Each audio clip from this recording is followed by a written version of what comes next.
Hello everyone. This is the pre-market report video for today, 30th May 2024 for the Indian stock market in terms of Nifty and Bank Nifty. Yesterday, for the fourth day in a row, Nifty closed negative. Between Friday to Tuesday, it was negative but very marginal.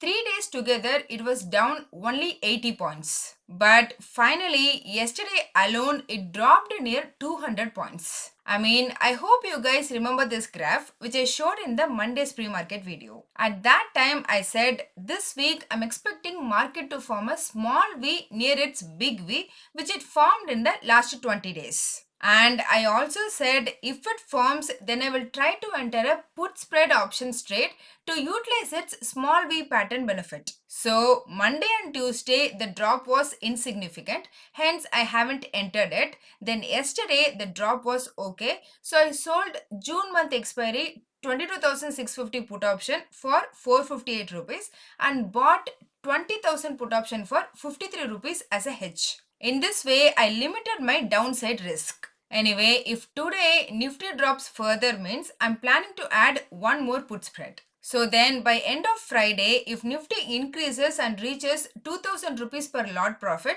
then I'll square off the position. If it didn't, then as per fate, I'm willing to play it out next week. Just a disclaimer, it's not a recommendation. Please don't make any investment decision based on this. It's just I'm conveying what I'm doing. Anyway, back to market. Yesterday, it was the final Bank Nifty expiry before the poll results. So, looks like all the open future contract all closed as it dropped 1.3%. Generally, it's not always, but mostly. I read about this in Money Control website sometimes ago. Those hedge fund who do pair trading, usually they do it with Nifty and Bank Nifty. For example, if they are long on Bank Nifty, they will hedge with Nifty short. Similarly, if they are short on Bank Nifty, they go long in Nifty. Here, yesterday, Bank Nifty closed significantly negative. So, as per that theory, today Nifty has to close positive. Let's see, as most will close their position. Sector-wise, pharma, metal and media are the three sectors closed positive, whereas private bank, oil and gas and IT stocks were the major losers. Then, institution-wise, FIA was mega net sellers and DA was mega net buyers. FII net sold for 5,840 crore rupees, whereas DAI equally traded net bought for 5,230 crore rupees. It's a massive amount on both sides. I'm not sure, but I'm suspecting this might be due to the part of SEBI's new index rebalancing framework. Since tomorrow is the MSCI Emerging Index Rebalancing Execution Day, and as always, that effect we tend to see for a couple of days. If required, please pause and have a look. These are the stocks expects the fund inflow. So that's all about the yesterday's Indian market. Now coming to US last night, demand for the 7-year note auction was less, so the yield rate US government has to pay increased to 4.64% from 4.56% a month ago. As a consequence, 10-year, 30-year and 5-year treasury yield all increased near 2%. We know 10-year bond yield increase is always against what market wants, particularly it's against tech and IT stocks. In addition, American Airlines reduced their Q2 profit guidance, which made the stock to lose over 13% in one single session. Because American Airlines is one of the index heavyweight, so Dow Jones dropped over 400 points or over 1%. S&P 500 decreased 0.74% and Nasdaq down by 0.58%. VIX increased 10.5% and moved to above 14 from 13. In terms of Indian ADR, all four major Indian stocks closed negative around 1.5%. So as it is, it's looking very bad. And even if you look at the 1 month arbitrage, then also both Infosys and Wipro still indicating negative 1%. Only ICICI Bank arbitrage indicating the flat, even HDFC Bank ADR also negative. Hence, overall from ADR, IT stocks clearly indicating negative, whereas banks mixed to negative. However, GIFT Nifty was not that bad. At 3 a.m. Indian Standard Time, it closed at 22,735. So for the moment, it's indicating flat to positive opening. So this is what happened on global market. Now let's move to the India specific info. First, we know yesterday early S&P Global increased the India's sovereign rating from neutral to positive, but market didn't react to it. In addition to that, yesterday in the aftermarket hours, HDFC Bank, Axis, ICICI, SBI, Kotak Mahindra and Indian Bank, all 6 banks, they upgraded their rating to positive from neutral. Here in addition, for Axis Bank and ICICI Bank, they upgraded the standalone credit profile as well. So overall, it's all positive for all 6 banks, but particularly positive for ICICI and Axis Bank.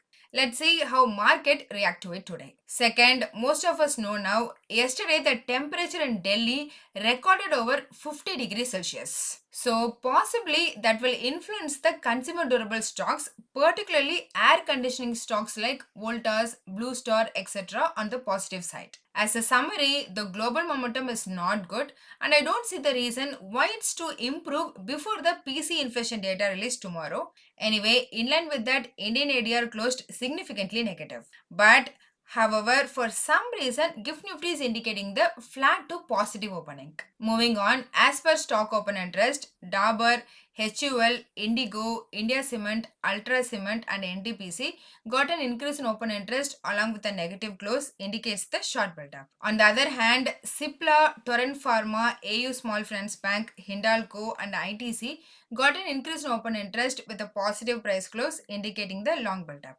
Finally, about the things to look out, during our market hours at 2:30 p.m., lot of Europe related macro like unemployment rate, industrial sentiment, etc. are due to release. Then in the aftermarket hours, US GDP data is due. After that, US weekly jobless claims data and number of pending home sales data are some of the important items we need to keep an eye out today. Coming to technical, Nifty opened 100 points gap down and it was under pressure throughout the session and closed at around 22,700. Thus, on the daily chart, Nifty formed a bearish candlestick pattern with an upper shadow. So, for the second consecutive day, Nifty continued its lower high, lower low formation with the RSI indicator having a negative crossover, which is not good. Hence, the next support for Nifty is around 22,600, which coincides with 38.2% Fibonacci retracement level, followed by 22,500, coinciding with the 20-day simple moving average. Breaking this support will bring the major selling pressure in Nifty. On the higher side, resistance is at 23,000. In case of Bank Nifty, it also opened 300 points gap down, then it down performed compared with Nifty and closed at around 48,500. Thus, on the daily chart, similar to Nifty, Bank Nifty also formed a bearish candlestick pattern with an upper shadow. So, overall, yesterday compared to Nifty, in Bank Nifty, there was a clear shift in down sentiment since it's opening below the support level 49,000 and closed near its 21-day exponential moving average 48,400. If Bank Nifty fails to maintain above the 21-day exponential moving average, then further selling pressure may drive it down to 48,000. Consequently, now 48,400 is the support level for Bank Nifty with 49,000 as the new resistance level. On the monthly options front, the maximum call option open interest was at 23,500 strike followed by 23,000 and 24,000 with maximum call option writing at 22,800 strike, then 22,900 and 23,000. Whereas on the put side, the maximum open interest was at 22,000 strike followed by 22,500 and 22,700 with maximum put option writing at 22,300 strike, then 22,000 strike. Thus, from options data, the resistance is at 22,800 to 22,900 level with support around 22,700 to 22,500 zone. So that's all in this video. Hope you all got some useful information. Please consider subscribing to the channel and liking the video so it will help me beat the YouTube algorithm and also motivate me to do more. Please don't make any investment decision based on this as I'm not a SEBI registered advisor. I am doing this for me and viewers educational purpose only. Thanks for watching.